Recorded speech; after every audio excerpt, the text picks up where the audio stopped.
지금 이 시각 여러분들이 주목하는 뉴스 만나보겠습니다.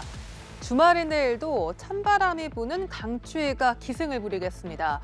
강원도에는 여전히 한파주의보가 내려져 있는데요.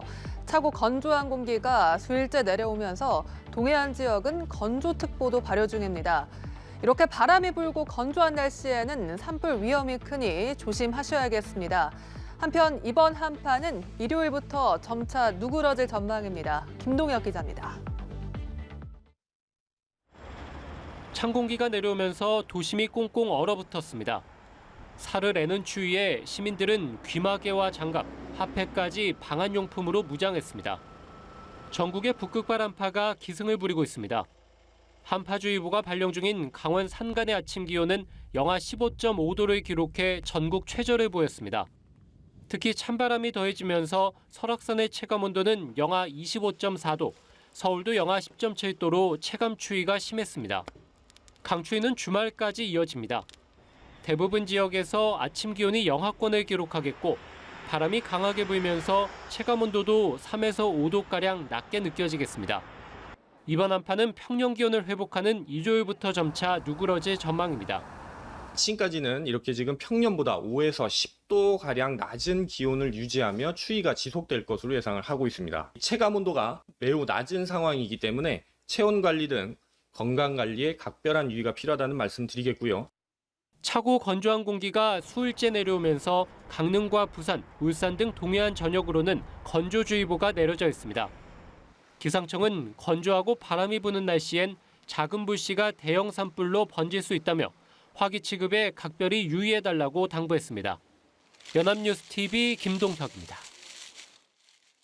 그동안 원칙적으로 재진 환자에 한해서만 허용돼온 비대면 진료가 대폭 확대됩니다.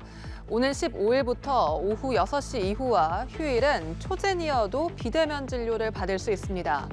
섬 등 일부 지역으로 한정됐던 초진 비대면 진료 지역도 확대됩니다.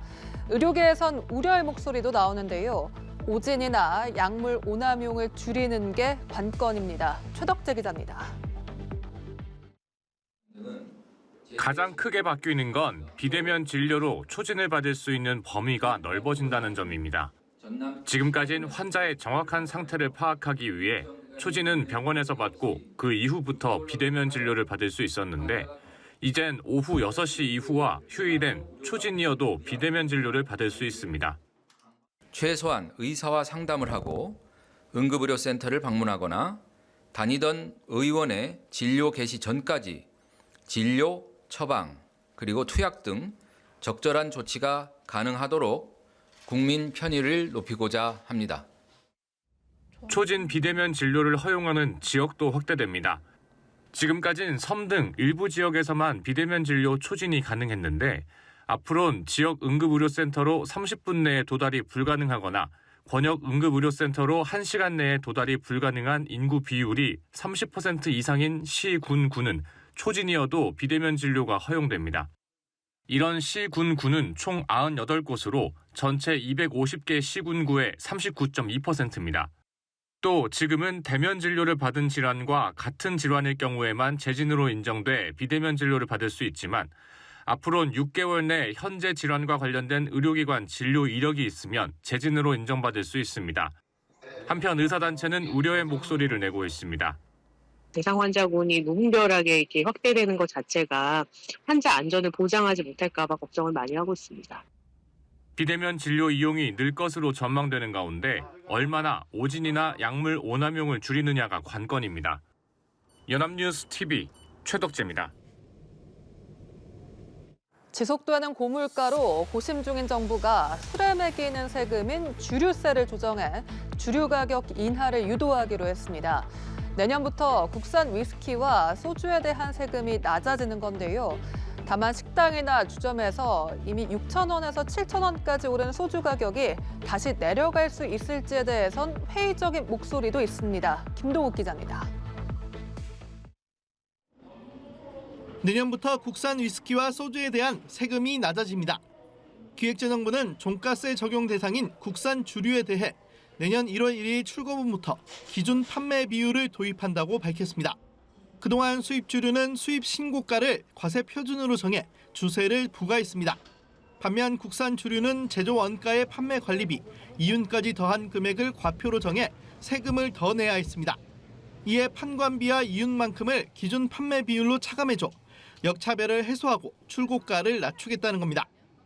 내년부터 국내 제조 주류에 대하여 기준 판매 비율 제도를 도입하여 수입 주류에 비해 상대적으로 높은 국산 주류에 대한 세부담을 경감함으로써 국내 주류 가격 안정을 유도하겠습니다. 주류업계는 정부의 취지에 공감한다며 구체적인 방안이 나오면 출고가에 반영하겠다는 입장입니다. 다만 병당 6,000원에서 7,000원까지 뛰어오른 음식점 소주값이 실제 얼마나 떨어질지에 대해서는 회의적인 목소리도 있습니다. 통상 한번 올라간 가격이 내리기 쉽지 않은 데다 인건비와 원부자재 가격 상승 등 다양한 원가 부담을 술값 인상을 통해 반영하기도 하기 때문입니다. 그동안 출고가가 10원 단위로 인상되면 식당, 주점 등에서는 1,000원 단위로 가격을 올린 바 있습니다. 다만 업계는 대형 마트나 슈퍼, 편의점 등 소매 채널에서는 세금이 낮아진 만큼 소주 가격이 일부 내려갈 수 있을 것으로 기대하고 있습니다. 연합뉴스TV 김동욱입니다. 7일째 이어져 온 이스라엘과 팔레스타인 무장정파 하마스 간 일시 휴전이 끝났습니다. 애초 나흘이던 휴전이 사흘 더 연장되면서 예정보다 휴전이 오래 이어진 건데요. 양측은 협상을 해오면서도 전투 재개에 대한 고삐를 늦추지 않았습니다. 이미 가자지구 전역에서는 양측 간 공습이 재개됐습니다. 황정현 기자입니다. 이스라엘군은 현지 시간으로 1일 가자지구에서 하마스와의 전투를 재개했다고 밝혔습니다. 이스라엘군은 하마스가 휴전 협정을 위반하고 이스라엘 영토를 향해 총격을 가했다며 휴전 종료 1시간 전에 이스라엘은 가자지구에서 발사된 로켓을 요격했다고 비난했습니다. 반면 하마스 계열의 언론은 팔레스타인 거주지에서 폭발음과 총소리가 들렸다고 보도했다고 로이터 통신은 전했습니다. 이로써 지난달 24일부터 유지돼 온 양측 간 일시 휴전은 7일 만에 마무리됐습니다. 앞서 양측은 하마스에 잡혀간 인질과 이스라엘 내 팔레스타인 수감자를 1대3 비율로 맞교환하는 조건으로 일시 휴전에 돌입했습니다. 애초 나흘 동안 진행하기로 했으나 휴전 마지막 날 이틀 더 연장됐고 역시 마지막 날 종료 10여 분을 남겨놓고 하루 더 연장되면서 예정보다 사흘 더 이어져 왔습니다. 양측은 협상이 이어지는 동안에도 전투 재개에 대한 고삐를 늦추지 않았습니다. 이스라엘은 휴전이 끝나면 총력전을 벌이겠다며 전쟁에 대한 의지를 굽히지 않았고 하마스 역시 현역 대원들에게 전투 준비 태세를 요청한 바 있습니다.